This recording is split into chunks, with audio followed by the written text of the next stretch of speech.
लोकतंत्र पर एनएसए अजीत डोभाल का चौंकाने वाला बयान। In the same vein, what has happened that while democracy has proved to be one of the most effective and one of the most enduring system of governance, it has created its own problems. If there are 100 people and I have got a following of 25, I can come to power if I can divide the rest in groups that each is smaller than 25. It is not an aspiration to make it 51, but it's an aspiration to divide the rest of the society in as many fragments as you can.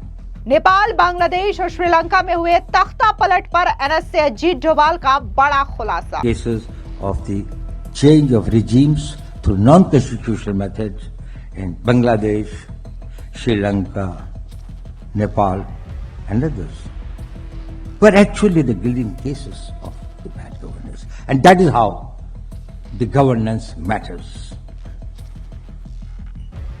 Transcending beyond time and space, there are some commonalities. Why some states rise and why some fall? Why there are times when what is there that happens which leads to their bad governance and ultimately the erosion of it? NSA बोले कमजोर सरकारें किसी देश को नहीं बचा सकती। Terrorism in this country has been effectively countered. We had a major incident of terrorism on 1st July 2005. And we had the last one in 2013 in the hinterland. Except Jammu and Kashmir, which had been a theatre of a proxy war or a covert warfare against Pakistan, which is a different ballgame, the whole of country has remained secure. Ajit Doval ने कहा भारत ने आतंकवाद पर प्रभावी नियंत्रण पा लिया। देश के एनएसए अजीत डोभाल ने लोकतंत्र को लेकर के बेहद चौंकाने वाला बयान दे दिया है। इतना ही नहीं, उन्होंने भारत के पड़ोसी देशों जैसे कि बांग्लादेश, नेपाल और श्रीलंका में जो तख्ता पलट हुआ है, इसको लेकर के भी बड़ा खुलासा किया और ये कारण बताया कि आखिर इन देशों में तख्ता पलट क्यों हुआ। इतना ही नहीं, एनएसए अजीत डोभाल ने बड़ा दावा करते हुए ये भी बताया कि कैसे भारत ने आतंकवाद पर प्रभावी ढंग से नियंत्रण पा लिया है। लेकिन सबसे पहले बात करते हैं एनएसए अजीत डोभाल के उस बयान की जहां पर उन्होंने लोकतंत्र को लेकर के बेहद चौंकाने वाला बयान दिया। दरअसल आपको बता दें कि एक कार्यक्रम को संबोधित करते हुए एनएसए अजीत डोभाल ने कहा कि ऐसा क्या हुआ कि लोकतंत्र शासन की सबसे प्रभावी और सबसे स्थायी प्रणालियों में से एक साबित हुआ, लेकिन इसने अपनी समस्याएं भी खुद खड़ी की है। यह पक्षपात पूर्ण राजनीति को जन्म देता है और इसमें विभाजन होते हैं। सुनिए क्या कुछ लोकतंत्र को लेकर के एनएसए अजीत डोभाल ने कहा। In the same vein, what has happened that while democracy has proved to be one of the most effective and one of the most enduring system of governance, it has created its own problems. It leads to partisan politics. There are dividends in division. Now, this is the division is a very strange phenomenon. If there are 100 people and I have got a following of 25, I can come to power if I can divide the rest in groups that each is smaller than 25. It is not an aspiration to make it 51, but it's an aspiration to divide the rest of the society in as many fragments as you can. And that fragmentation is something which is the danger of this thing. That comes, after all, it's a package. It comes with its good things, but we have got to guard against the possible, the negative side of it. तो वहीं दूसरी ओर आपको बता दें कि राष्ट्रीय सुरक्षा सलाहकार अजीत डोभाल ने साफ साफ अब जो पड़ोसी देशों में तख्ता पलट हुआ है इसको लेकर के कारण बताया। उन्होंने कहा कि इस तरीके के सत्ता परिवर्तन दरअसल कुशासन यानी कि बैड गवर्नेंस के प्रमाण है। राष्ट्रीय एकता दिवस पर बोलते हुए एनएसए डोभाल ने गवर्नेंस का महत्व समझाते हुए कहा कि महान साम्राज्यों, राजतंत्रों, कुलीन तंत्रों, अभिजात्य वर्ग या फिर लोकतंत्रों का उत्थान हो या पतन, वास्तव में ये उनके गवर्नेंस का इतिहास है। डोभाल ने कहा कि बांग्लादेश, श्रीलंका, नेपाल और ऐसे कई देशों में गैर संवैधानिक तरीकों से जनता की तरफ से ही जो सत्ता परिवर्तन के मामले सामने आए हैं वो वास्तव में शासन के उदाहरण है और इसीलिए गवर्नेंस यहाँ मायने रखता है। सुनिए क्या कुछ पड़ोसी देशों में हुए तख्ता पलट पर एनएसए अजीत डोभाल ने कहा। Cases of the change of regimes through non-constitutional methods in Bangladesh, Sri Lanka, Nepal and others were actually the gilding cases of the bad governance, and that is how the governance matters. Transcending beyond time and space, there are some commonalities. Why some states rise and why some fall? Why there are times when what is there that happens which leads to their bad governance and ultimately the erosion of their powers? One has been the authoritarianism. Not that I am going in history, but I am telling it because it remains relevant today. It has remained relevant for the past 3,000 years of the recorded history that we know of the states, structures and the governments as they existed. Whether it was the Greek states or it was the modern democracies and even the oligarchies and others. So authoritarianism, that is oppressive and discriminating laws, poor delivery of justice, marginalized population, human rights violations, they all constituted or added to the fall of these nations. Second important thing has been the institutional decay. The institutes start decaying, both civil and military. Security structures, their armies become corrupt or oppressive, or their internal security structures collapse. Bureaucracies become inept, slow, corrupt and insensitive. There is no accountability. People do not know why they are doing what they are doing. I tell you an example that once when Bismarck, before the Russia war, had visited Germany and he went to a forest area for things and he found a military man standing at a post. He asked him, "What are you here for?" He said, "I do not know, but I had been on this duty for the last 3 years. So he said, I would have to check up. And then he checked up. And then he found that his commanding officer also did not know, but he said, "My battalion has been here for the last 20 years. And this is one point that has been given to us to guard." He said, "What are you guarding against and against whom?" He says, "That I am not aware, but I can check it up and find out whether in my judgment there is some records." So he went through that, and then after long research and others, Bismarck found that about 150 years back when Zardina had come on a horseback for a hunting, and she lost her necklace in the forest. She could not locate it there, so returned, but asked her ADC to put somebody on the guard duty and sent some people tomorrow to search it. Probably some people came or did not come, but that necklace was not found. Necklace was forgotten to everyone. Nobody knows what happened to the necklace. But for 180 years, the sentry was still on the duty. This is how the decay starts, and that is when Bismarck predicted that this nation and this regime will not last. And that's what happened. Another factor is the economic failures, scarcities, the food. Actually, a large number of civilizations, this thing, because of the economic meltdown. Harappa, Mohenjo-daro and other civilizations, now increasing evidence is coming forth that probably the essentials of survival will become scarce over there. The food, the water, the inflation, oppressive taxes, social unrest, they become the cause of the state failures. They're the old ones. They still exist. They still exist and they continue to beleaguer the emerging societies. But the new ones have cropped up and have made the situation more complex. What are these new factors which have started impacting on the process of governance and has made the task more challenging?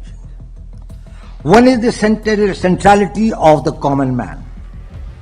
The common man has become more aware. He has become more aspirational. He has higher expectations from the state, and the state has got a vested interest in keeping him satisfied, particularly in the democracies. हालांकि इस दौरान राष्ट्रीय सुरक्षा सलाहकार अजीत डोभाल ने बड़ा दावा किया। उन्होंने कहा कि भारत ने आतंकवाद पर प्रभावी नियंत्रण पा लिया है। जम्मू कश्मीर के बाहर देश में आखिरी बड़ी आतंकी घटना साल 2013 में हुई थी। सुनिए क्या कुछ आतंकवाद पर एनएसए ने कहा। Terrorism in this country has been effectively countered. We had a major incident of terrorism on 1st July 2005, and we had the last one in 2013 in the hinterland, except Jammu and Kashmir, which had been a theatre of a proxy war or a covert warfare against Pakistan, which is a different ball game. The whole of country has remained secure from terrorist attacks. And it is not that the efforts were not made. It is not that the people were not arrested. It is not the explosives were not recovered. Tons and tons of them have been recovered, even few of them only about 2 days back, where a very major group targeting certain places in India and targeting this thing. Continuously the new groups have emerged. Enemies have remained very active. But fortunately, and I think it's more of a good fortune in the country, that we can say that we have had no terrorist incident in the hinterland. The left-wing extremism has been reduced to less than 11% areas than what existed in 2014. Most of the districts which had been declared as the left-wing prone districts, they had been declared as safe. There's a greater integration of the tribal population. Shri Prabhat Kumar ji has been governor of Jharkhand, rather the creator of the state, in the sense in the formative years. He is the one who guided it. Probably if you go, you'll find that there is a sea ocean, there's change of the sea. Roads, communications, schools, health centers, employment opportunities, jobs that have been created for the even illiterate youth, development of art and handicrafts in the tribal areas had been very high. Northeastern insurgency, nobody talks about it. We had a bad incident in Manipur, but that was not insurgency. That was a sectarian conflict between the Meiteis and the Kukis. Of course, not that it is pardonable, it should be something that they say is good. But the fact remains that I am talking about as far as the insurgency is concerned. The northeastern insurgency, the very major groups have gone. Bold and decisive counteractions have been taken against foreign and internal perpetrators of this violence. It has been ruthless but according to law. It has been what the country should be doing to deter its enemies, and I think that deterrence has worked. There has been a fast and efficient delivery of services to people. There has been a people-centric governance, simplification of governance. There have been repealing of the archaic laws and enactments, and the new ones have been made. साथ ही उन्होंने कहा कि इस दौरान दुश्मनों की गतिविधियां जारी रही, दुश्मन एक्टिव रहे, लेकिन सुरक्षा एजेंसियों ने कई प्रयासों को नाकाम किया, लोगों को गिरफ्तार किया गया और कई सारे विस्फोटक भी बरामद किए गए। डोभाल ने बताया कि वामपंथी उग्रवाद भी 2014 की तुलना में अब घटकर सिर्फ 11% क्षेत्रों तक सीमित रह गए हैं। उन्होंने कहा कि ज्यादातर जिले जिन्हें पहले उग्रवाद प्रभावित घोषित किया गया था अब सुरक्षित है। एनएसए ने कहा कि भारत ने एक ऐसी डिटरेंस क्षमता विकसित की है जो किसी भी राष्ट्रीय सुरक्षा खतरे का उचित जवाब देने में सक्षम है। इसके अलावा भी कार्यक्रम को संबोधित करते हुए देश के एनएसए अजीत डोभाल ने कई सारी बातों का जिक्र किया, फिर चाहे वो आर्टिफिशियल इंटेलिजेंस यानी कि एआई हो, टेक्निकल चीजें हो या फिर देश से जुड़ी सुरक्षा का लेकर के तमाम ब्यौरा हो, इन तमाम चीजों को लेकर के भी एनएसए अजीत डोभाल ने लोगों को संबोधित किया। सुनिए क्या कुछ एनएसए ने कहा। American think tank was about the role of technology in transforming the civilizations and the states and their character. It took about 1 million years for the caveman to find the fire. That was a great transforming technology. And then, from there, it took him another 50,000 years to discover the metal. That is when he found that the fire is able to melt certain stones which become into a solidified metal. And then another 30,000 years to invent the wheel. And after the wheel, the similar things about the steam engine, and less than this thing that could be about the electricity and about the plane. So the time gap started getting reduced. Printing press in 15th century brought another very major thing when there is a revolution in knowledge and informatics. Artificial intelligence is going to condense and transform the society in 2 years' time. What it has taken about 2 million years for the human beings to change. It will change the way you live, it will change the way you think, it will change the way you dress, it will change the way that your wars are fought. If you put the artificial intelligence in the field of the nuclear, these things will probably, if you have got 31 ingredients, we see that if you meet, the nuclear bomb goes automatically. And the world will be totally endangered. If the human element starts becoming absent relatively, the dangers of this technology would be very, very high. And now that this is the age of youth, particularly in India, not around the world, where probably the youth are becoming less and less, but in the subcontinent at least, there are plenty of this thing. We have got a great distance about creating new job opportunities, and also equally important is about the delivery of justice. Now, let us do a reality check about the governance in India. There are two aspects of it. One is what we think very objectively looking at it, what it is. And secondly, what do people think about it? What are the perceptions? So perceptions are as important as the reality. I take a capsule of, say, last 10 years. I know that being a national security advisor in the current position, it may look that probably my figures or my facts are little tilted or little biased. But notwithstanding that, the facts are facts and they cannot be disputed. फिलहाल इस पूरी खबर पर आपकी क्या राय है, comment section में जरूर बताएं। धन्यवाद।